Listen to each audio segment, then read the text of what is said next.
আসসালামু আলাইকুম। আজকে চলে আসলাম নতুন আরো একটা ভিডিও নিয়ে। সো ভিডিও দেখে অবশ্যই বুঝতে পারতেছেন কোন বিষয়ে ভিডিও নিলাম। তো আজকে আপনারা কিভাবে বাসায় তেল ছাড়া আমের আচার দিবেন সেটা আপনাদের সাথে শেয়ার করব। তো সবাই তেল দিয়ে এখন যে পরিমাণে আমাদের দেশে গ্যাস্ট্রিকের সমস্যা, তো সবাই তেল দিয়ে আচার দেওয়াটা তেমন একটা পছন্দ করে না। তো আপনাদেরকে আমি উপায় দেখাই দিব কিভাবে কোন উপায়ে আপনারা তেল ছাড়া আমের আচার দিবেন এবং আমের আচারটা খেতে কেমন হবে সেটাও জানাবো। তো দেখেন, আমি বছরের নতুন আম, যেহেতু এখনো পুরোপুরি বড় হয় নাই, সেজন্য আমগুলা ছোটই আছে। তো আমি আর আমার হাজবেন্ড একসাথে আমরা আমগুলা কেটে সবগুলা আমি পিস করে নিতেছিলাম। তো আমার হাজবেন্ড আমাকে হেল্প করতেছিল।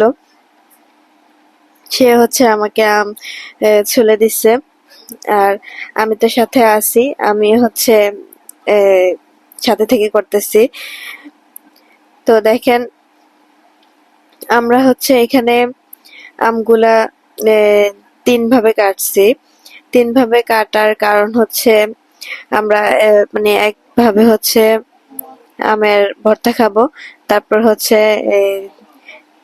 যেগুলা চিকন করে কাটছি, ওই দেখেন এগুলো চিকন করে কাটছি, এগুলো শুকাবো, আর ওইগুলা দিয়ে আমের আচার দিব।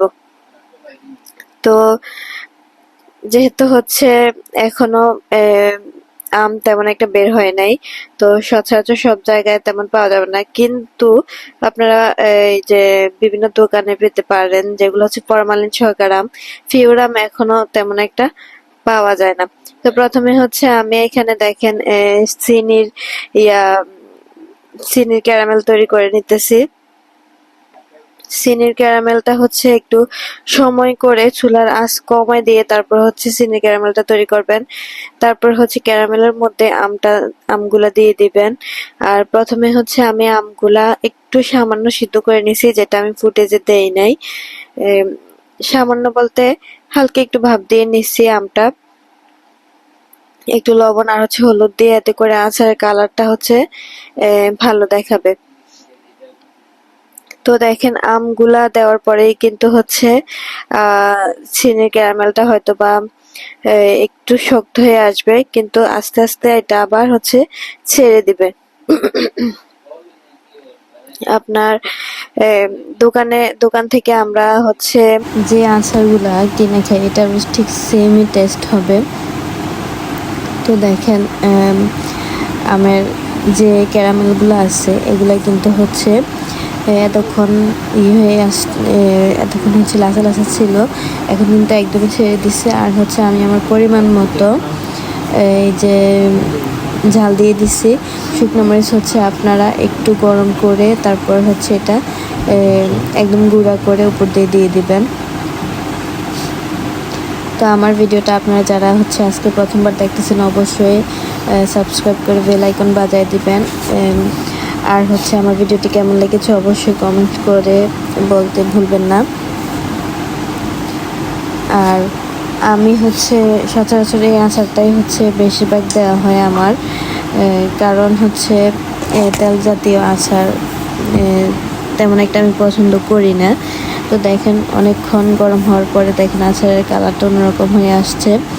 আর পাঁচফোড়ন একদম শেষ পর্যায়ে আপনারা পাঁচফোড়নটা একটু তেলে এটা গুঁড়া করে নেবেন। গুঁড়া করে নেওয়ার পরে আচারটা যখন শেষের দিকে আসবে, তখনই আপনারা এটার উপর পাঁচফোড়নটা দিয়ে দিবেন। পাঁচফোড়নটা খেয়াল রাখবেন বেশি পরিমাণে যাতে না পড়ে যায়, বেশি দিলে কিন্তু আবার আচারটা খেতে তিতা লাগবে। তো আপনারা যারা আমার ভিডিওটা আজকে প্রথম দেখতেছেন এবং কে কোথা থেকে দেখতেছেন কমেন্ট করে জানাবেন। আর আপনারা এইভাবেই তেল ছাড়া বাসায় আচার রেডি করতে পারেন। এটা ছোট থেকে বৃদ্ধ সবাই খেতে পারবে, তেমন কোনো সমস্যা হবে না।